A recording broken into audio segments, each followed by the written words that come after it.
Je vais vous parler aujourd'hui des plasticités cérébrales. Premièrement, je vais me présenter. Donc, moi, j'ai un laboratoire de recherche ici au centre de recherche de l'Institut de gériatrie. J'étudie la plasticité cérébrale que je veux définir dans quelques instants auprès des personnes âgées qui sont en santé et auprès des personnes âgées qui ont des défis de santé.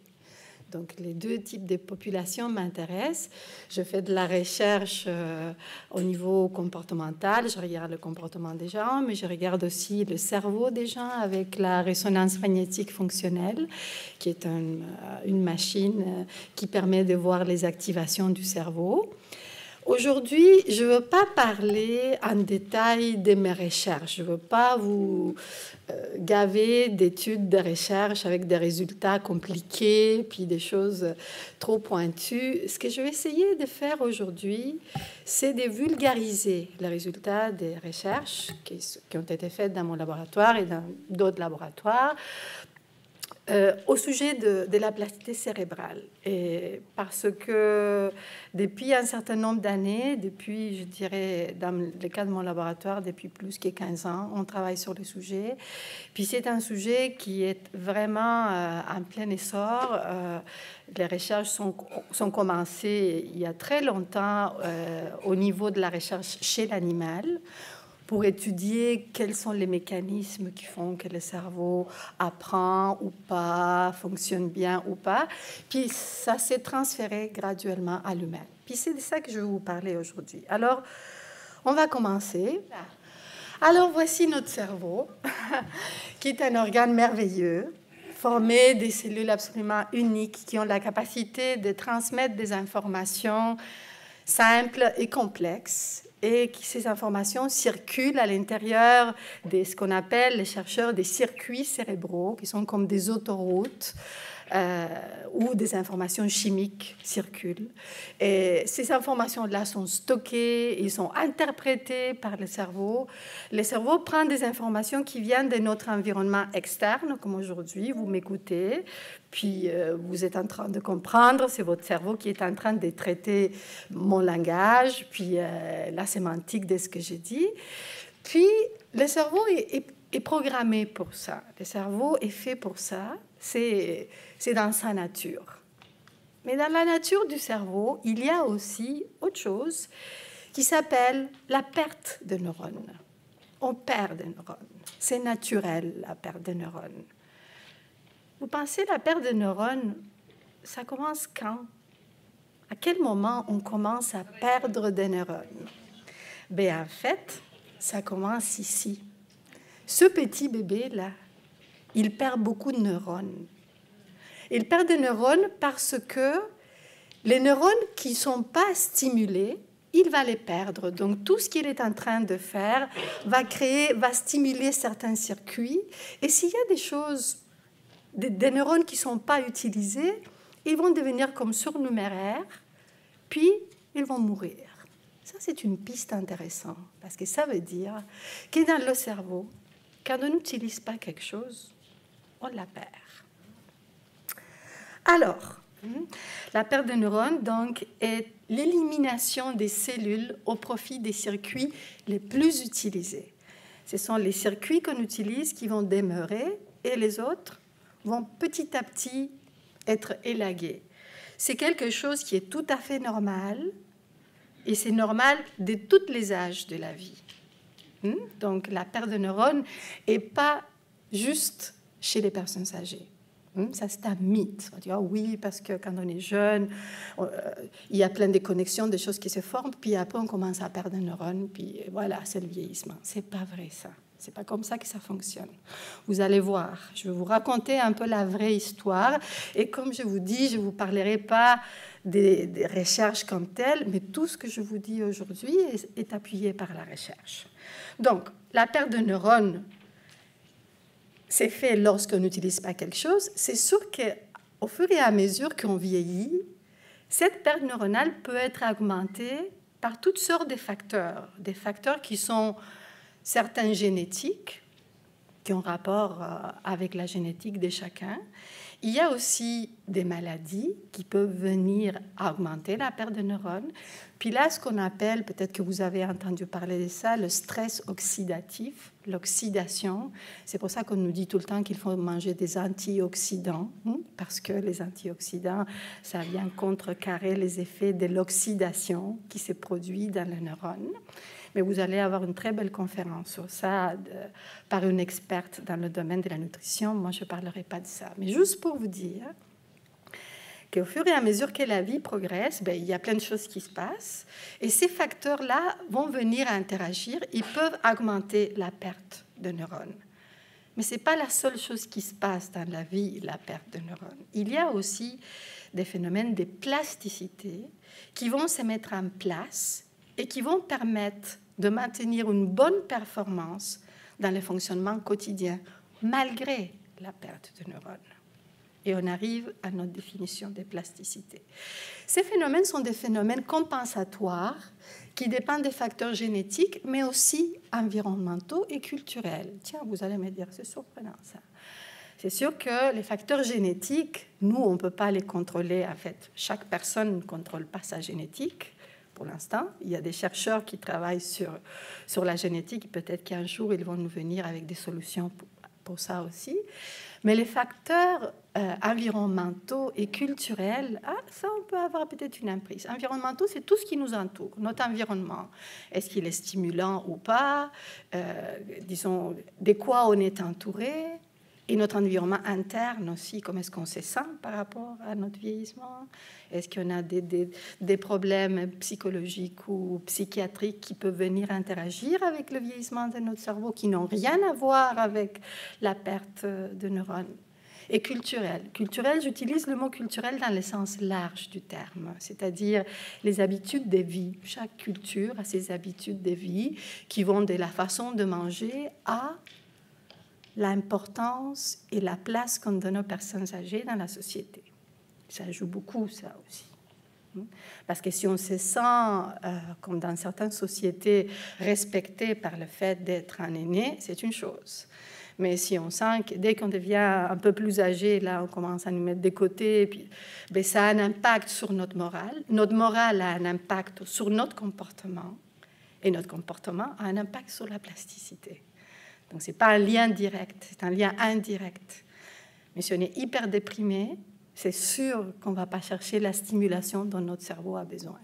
Donc, les choses sont complexes et ils se passent à plusieurs niveaux. Alors, après cette brève introduction, on va arriver à la définition de plasticité cérébrale avec laquelle on va travailler aujourd'hui. En recherche, on appelle ça une définition opérationnelle, c'est-à-dire, quand je parle de plasticité aujourd'hui, dans le cadre de cette conférence, je veux dire la chose suivante. Je veux dire en fait que c'est un phénomène qui provient de l'interaction entre l'anatomie du cerveau, ça c'est une coupe du cerveau, comme si on coupait comme ça, et on faisait comme ça. C'est une coupe du cerveau. Ça vient de l'interaction entre les cerveaux. Je vais voir si j'arrive à utiliser le pointeur. Oui. Donc notre cerveau ici, de l'interaction entre les cellules, des facteurs biologiques, la génétique de chacun. Il y a des personnes qui vieillissent mieux que d'autres, il y a des familles, et on essaie de les étudier. D'ailleurs, il y a une personne à l'Observatoire Vieillissement et Société qui s'intéresse aux centenaires. Qu'est-ce qui fait qu'une personne... où est-ce qu'il est, Eduardo? Voilà. Eduardo, qu'est-ce qui fait qu'une personne arrive à vivre 100 ans? Il y a des facteurs génétiques, mais il y a aussi des facteurs environnementaux et culturels qui viennent jouer. Puis, cette plasticité, en fait, on l'a définie comme la capacité cérébrale de réformater, de modeler, activer et façonner des circuits. C'est ça la plasticité. C'est quelque chose que le cerveau peut faire, pour lequel il est programmé, et qui fait en sorte que les circuits cérébraux, donc ces autoroutes dont je vous ai parlé tantôt, peuvent se refaçonner. Comme j'ai dit tantôt, elle nous permet de rester connectés à l'environnement. Et ça, c'est ce qu'on veut tous, même en vieillissant. Donc, la plasticité est importante pour le bien vieillir. Aussi, la plasticité cérébrale se développe tout au long de nos vies, comme je vous ai dit tantôt, y compris dans le vieillissement, y compris lorsqu'il y a des maladies du vieillissement. Je ne parlerai pas de ça aujourd'hui, mais si vous avez des questions après, je peux essayer d'y répondre. Mais ce n'est pas parce qu'il y a une maladie que la plasticité s'arrête. C'est un phénomène extrêmement complexe, puis les chercheurs s'épanchent de plus en plus sur ça. Mais c'est une machine qui n'arrête pas de fonctionner, le cerveau, même quand il est malade, il essaye de faire des choses. Ce qui est important à retenir, c'est que pour favoriser la plasticité cérébrale, on a besoin d'une stimulation active de ces circuits cérébraux. Et là, on va voir comment on peut faire pour les stimuler. Et cette stimulation favorise la vitalité des circuits. Ils sont comme drillés, comme on dirait. Puis, cela nous permet alors de rester alerte, actifs, connectés à notre environnement, puis d'avoir une participation sociale positive.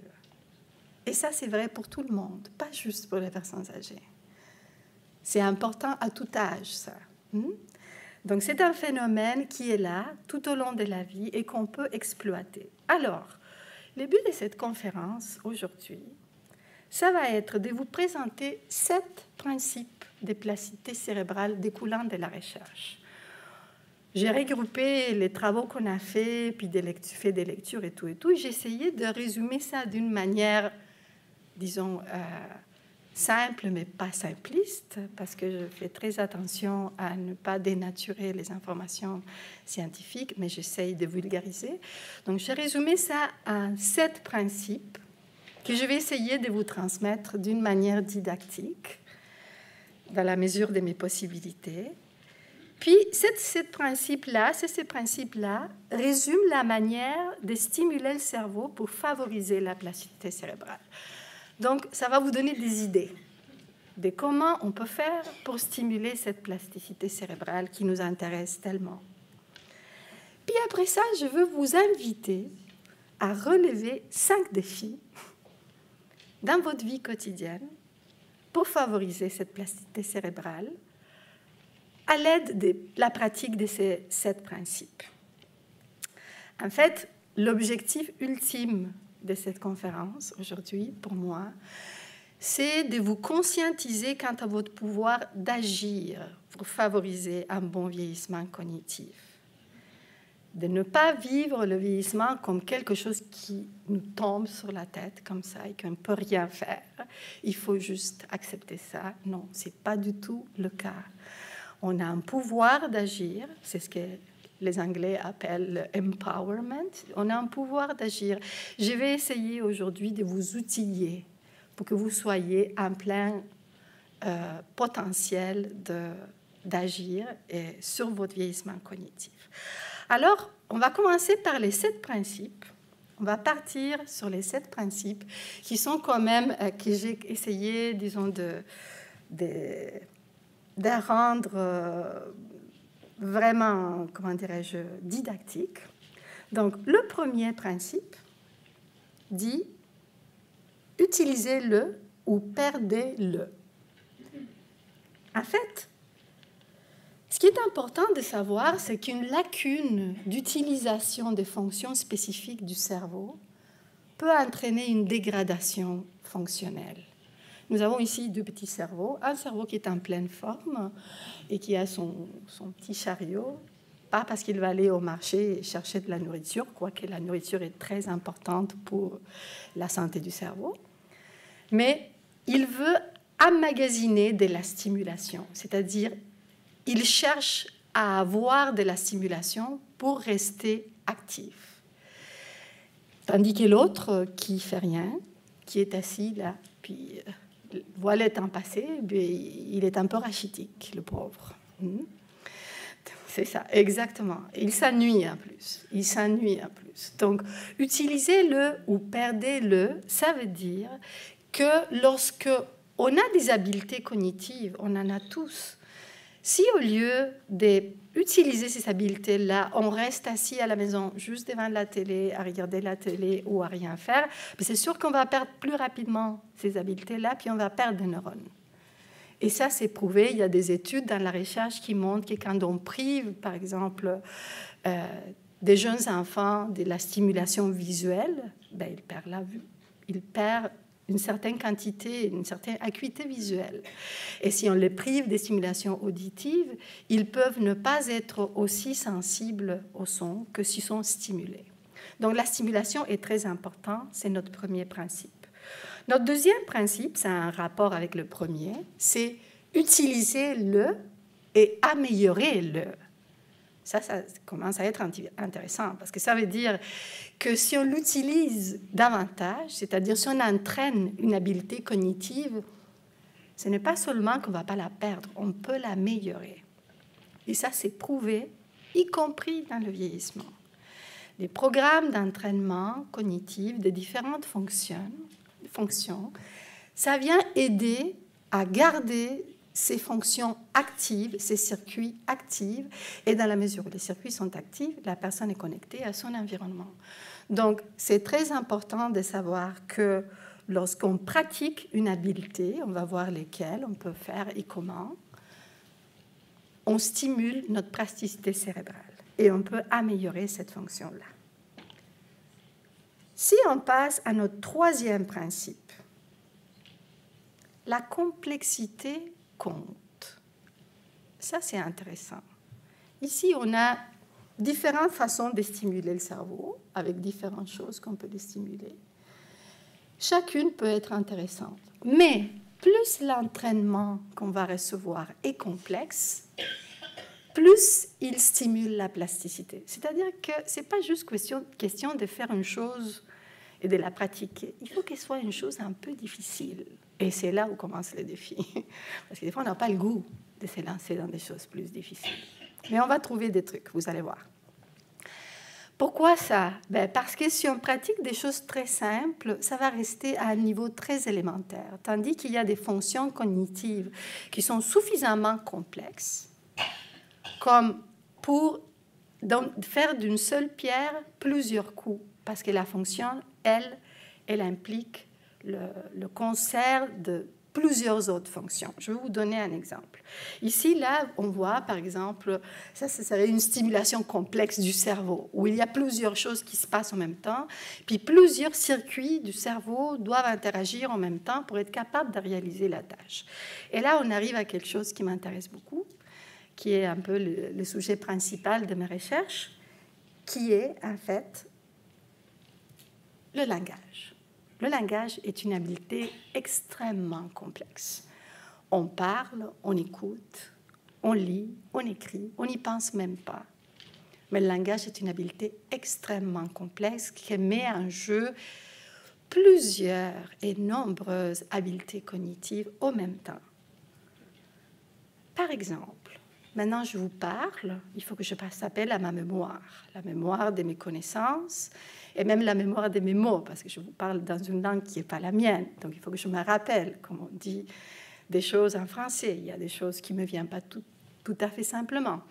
Donc, la mémoire est stimulée quand je parle. L'attention est stimulée aussi quand je parle. Quand je donne cette conférence, il faut que je sois attentive à vous. Il faut que je vous regarde, voir est-ce que je suis claire ou pas, est-ce qu'ils me suivent ou pas. Et si je vois des choses qui attirent mon attention, alors c'est la fonction exécutive qui va rentrer en jeu, qui est comme une espèce de chef d'orchestre dans mon cerveau, qui est dans les lobes frontaux, qui va me dire, attention Anna, là il y a des gens qui ne comprennent pas, reformule, change de stratégie. Ok, va un peu plus vite parce que là il s'endort. Ah non, ralentis parce que c'est trop vite. Donc juste à faire cette conférence-là et à être là, vous, à m'écouter, essayer de comprendre tout ce que je dis, vous êtes en train de mettre en jeu toutes ces fonctions-là. C'est quand même merveilleux. Puis en plus de ça, chacune de ces fonctions-là, il a des composantes propres qu'on stimule aussi. Par exemple, la mémoire, il y a des composantes comme la mémoire sémantique, qui est tout ce qui a rapport avec nos connaissances. C'est sûr que vous avez entendu parler des neurones déjà. Et quand je vous parle des neurones, vous faites le lien avec ces connaissances anciennes que vous avez. La mémoire épisodique, peut-être que vous vous rappelez d'un épisode où vous étiez dans une classe X et on a parlé du cerveau, par exemple. Ou la mémoire de travail. La mémoire de travail, c'est celle qui vous permet de vous rappeler ce que je dis tantôt ou de faire les liens entre ce que je dis tantôt et je dis maintenant. Et la fonction exécutive, bon, ce qui vous permet d'inhiber des informations qui ne sont pas pertinentes. Par exemple, je ne sais pas, s'il y a quelqu'un qui rentre dans la salle, peut-être que vous allez le voir, mais tout de suite, vous allez revenir à moi parce que vous prêtez attention. Et c'est votre fonction exécutive qui va jouer. Et la planification aussi. Moi, quand je parle, j'ai un plan dans ma tête. Là. Et il faut que je suive mon plan. Je ne peux pas partir dans tous les sens. Cette fonction-là, elle est très importante dans la vie de tous les jours. Hein. Tout le temps, n'est-ce pas? Hein? Je vois, madame. Hein? Même quand on prépare un plat dans la cuisine, quand on fait une recette, puis on a des étapes à suivre, quand il faut qu'on fasse des cours, si on dit par où je commence, je vais là ou là, tout ça, c'est la fonction exécutive. Puis c'est stimulé par le langage. Puis il y a plein d'autres choses, je ne passerai pas dans les détails, mais juste pour vous dire qu'il y a des fonctions qui sont suffisamment complexes pour que lorsqu'on les stimule, en fait, ça irradie dans plein de fonctions cognitives. Ces fonctions-là sont particulièrement importantes pour la plasticité cérébrale et vous allez voir comment on peut les stimuler. Donc ça, c'est notre principe 3. La complexité compte.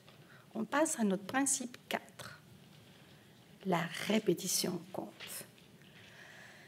Pour induire la plasticité, on a besoin d'une certaine répétition de la même chose. Vous vous rappelez, à une autre époque, quand on allait à l'école, on nous faisait répéter des choses. À un moment donné, on a conclu que c'était mauvais de répéter.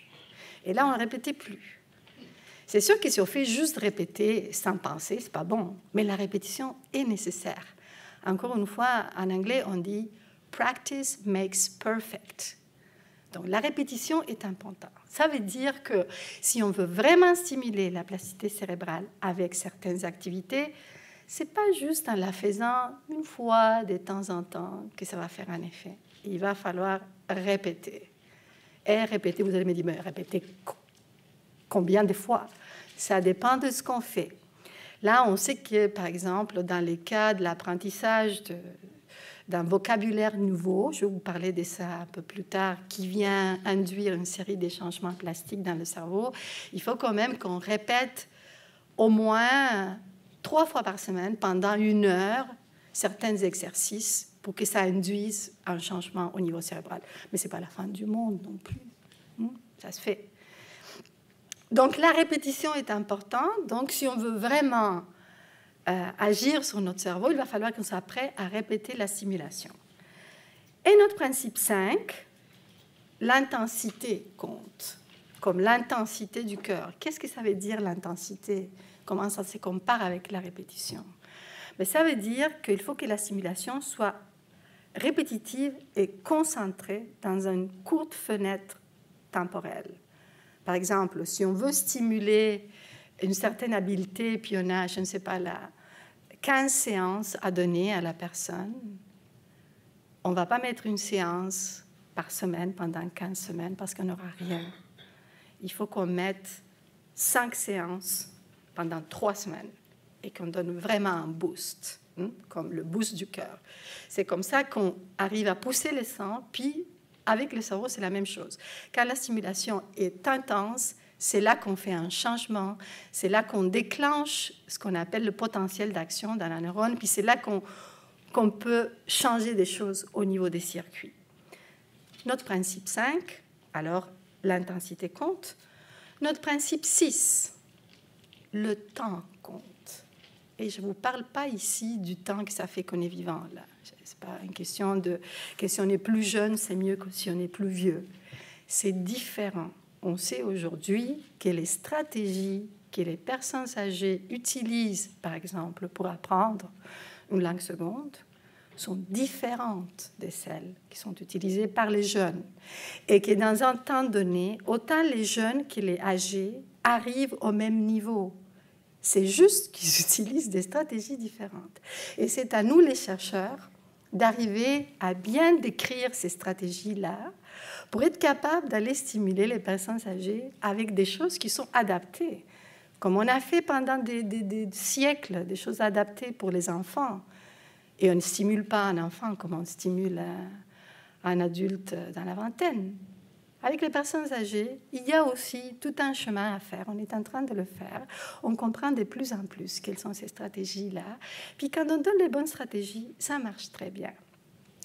Mais ce qui est important ici, c'est aussi de savoir que la plasticité agit différemment selon les différents moments au cours de l'entraînement. Supposons qu'on s'entraîne pour une habileté cognitive quelconque. Par exemple, on avait fait une étude dans mon laboratoire où on avait des jeunes et des personnes âgées qui apprenaient une langue seconde. Ils apprenaient exactement la même chose. Ils devaient apprendre l'espagnol à l'aide d'un programme informatisé. Puis ils partaient avec le programme, puis ils s'entraînaient seuls à la maison. Le programme était facile à utiliser. Et alors, on a découvert deux choses, en fait. On a découvert, comme je disais tantôt, qu'autant les jeunes que les personnes âgées étaient capables d'apprendre le même vocabulaire dans le même laps de temps. Par contre, on a découvert que les stratégies qu'utilisaient les uns n'étaient pas les mêmes que les autres. Puis, en plus, et ce, pour les deux groupes d'âge, on a découvert qu'au départ, quand on commençait à apprendre la nouvelle langue qu'on ne connaît pas, les circuits de la fonction exécutive, celui dont je vous ai parlé tantôt, là, les chefs d'orchestre, s'activaient beaucoup au départ, tandis que les circuits langagiers, c'est lui qui nous permet d'aller chercher les mots, de comprendre, lui, il était activé tout le temps. Les circuits de la fonction exécutive, lui, il était là au départ, puis après, il s'est retiré. Ça veut dire que selon le moment de l'entraînement, on pouvait aller stimuler ces circuits-là ou les deux circuits. C'est intéressant. En fait, ça, c'était une étude qu'on avait faite il y a quelques années. Donc, dans cette étude-là, les personnes passaient un examen de résonance magnétique fonctionnelle, puis nous, on regardait dans le cerveau qu'est-ce qui s'est passé lorsqu'ils avaient appris un peu l'espagnol, puis après, lorsqu'ils avaient appris très bien l'espagnol, pas la langue au complet, là, c'était un vocabulaire qu'on apprenait. Est-ce qu'en fait, pourquoi on a fait ça? C'est parce qu'on avait des hypothèses. En recherche, on a des hypothèses, puis on les teste. Puis, on s'est fait des hypothèses, pas parce qu'on est un jour comme ça, et on regarde les ciels, puis on se fait une hypothèse, c'est parce qu'il y a beaucoup de recherches avant qui nous fait penser que ça peut être comme ça. Puis, en fait, on savait déjà, on avait déjà vu dans des études au niveau comportemental, que lorsqu'on veut dire une phrase en espagnol comme celle-ci, « Qual es su nombre ?» qui veut dire « Quel est votre nom ?» On veut activer cette phrase-là. Si notre langue maternelle n'est pas l'espagnol, si notre langue maternelle est le français, ce qui va arriver, c'est que « Quel est votre nom ?» va s'activer beaucoup plus fort que « Qual est su nombre ?» Parce que « Quel est votre nom ?» c'est naturel, ça fait je ne sais pas combien d'années qu'on l'utilise. « Qual est su nombre ?» c'est nouveau. Donc il va y avoir comme une compétition entre ce qu'on a dit toute notre vie et ce qu'on veut introduire. Alors, la seule façon que je puisse arriver à dire la phrase dans la langue seconde, c'est que j'inhibe ça. Il faut que je sois capable d'inhiber ce qui sort spontanément, qui est l'expression en français. Alors, pour inhiber ça, on sait qu'il y a un circuit et pouvoir dire quel est son nom en espagnol. Pour inhiber ça, on sait qu'il y a un circuit qui est très important, qui est ce circuit-ci, qui est schématisé, bien entendu, qui est le circuit de la fonction exécutive. Ces circuits-là, alors quand je veux parler en espagnol, ces circuits-là, il va dire, OK, là, il faut que j'inhibe le français. Dans mon cas, à ce moment, c'est exactement le contraire, parce que ma langue maternelle, c'est l'espagnol. Donc, c'est l'espagnol qui gigote tout le temps en arrière. Vous savez, quand on étudie l'espagnol, des fois, c'est l'anglais qui est l'idée. Tout à fait. Parce que vous avez appris l'anglais avant? Oui. C'est ça. C'est ça. Vous vous mettez dans un mode de langue seconde, puis tout de suite, c'est l'anglais qui parle. Donc là, il faut inhiber l'anglais.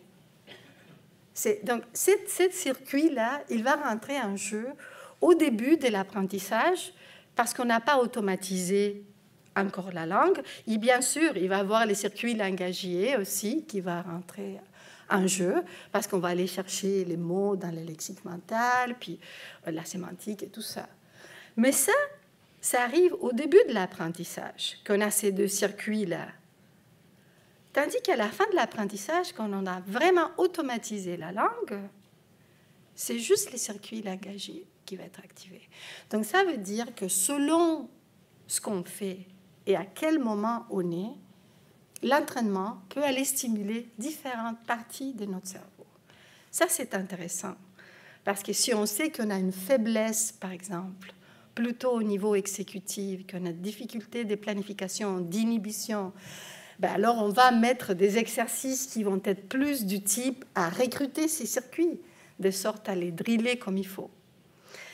Donc, encore une fois, le temps compte, parce que selon le moment de l'entraînement, il y a différents types de plasticité qui peuvent être, disons, stimulés.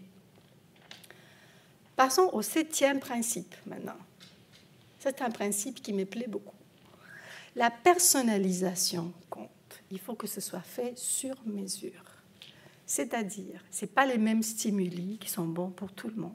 Pas une question de répéter des listes de mots ou de faire des trucs qui n'ont aucune valeur pour nous. Il faut que la stimulation nous parle, qui vienne nous chercher dans quelque chose qui est significatif pour nous.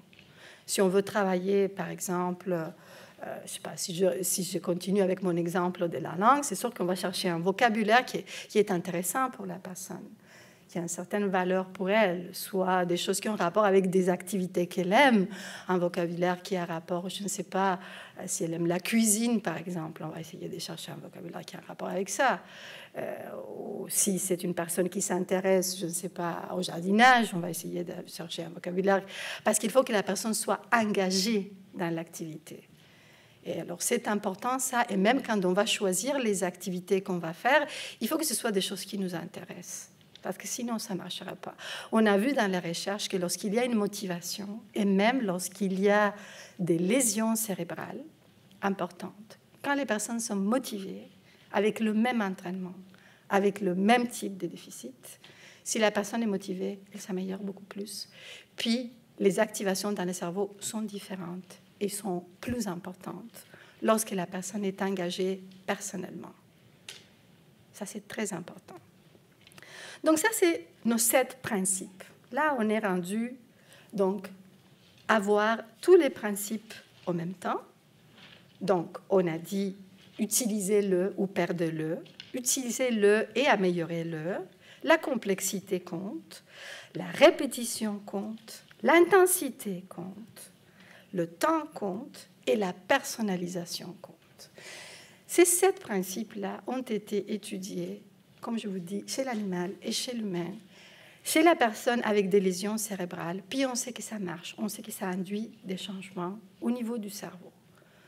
Maintenant qu'on a ces idées par rapport à des principes de fonctionnement du cerveau, qu'est-ce qu'on peut faire avec ça? C'est là que je vais vous parler des défis, de ces 5 défis que je vous invite à relever.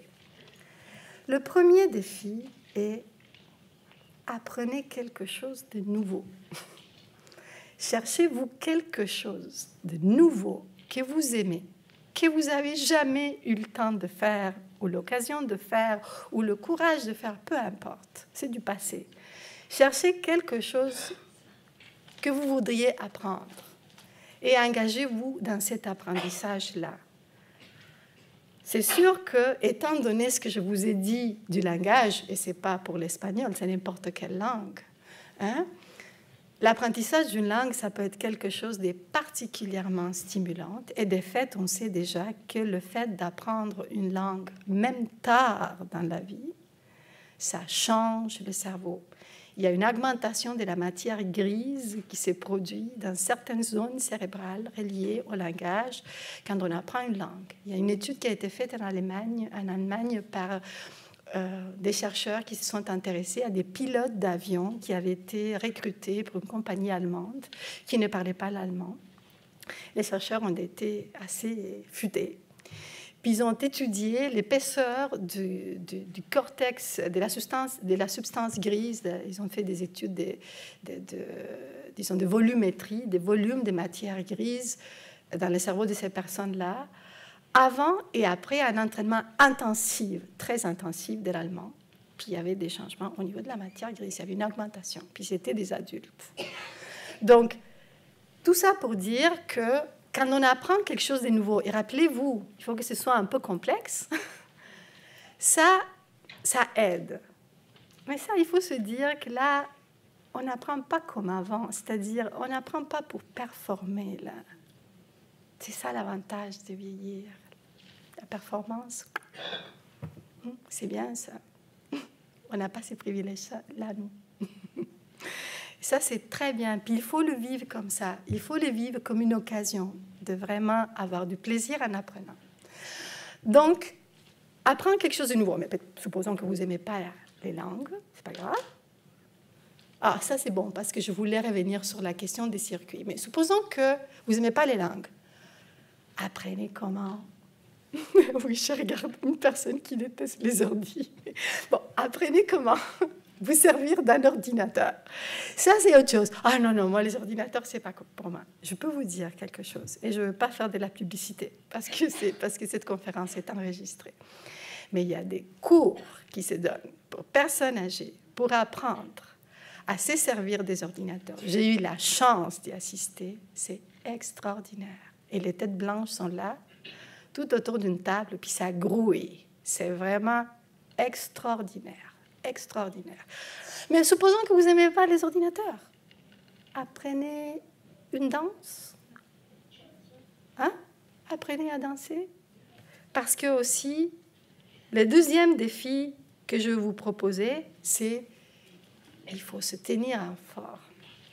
Je ne parlerai pas du sujet comme tel, parce que ce n'est pas mon sujet, mais la recherche montre que les activités physiques ont un impact sur l'élasticité des vaisseaux sanguins.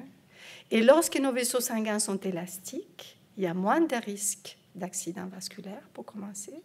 Puis l'irrigation cérébrale est meilleure. Et quand l'irrigation est meilleure, le fonctionnement est meilleur.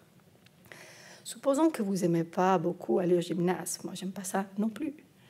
Mais il y a d'autres choses qu'on peut faire. On peut marcher, on peut aller à la piscine, on peut faire du vélo, on peut danser. C'est une activité physique aussi, la danse. Hein?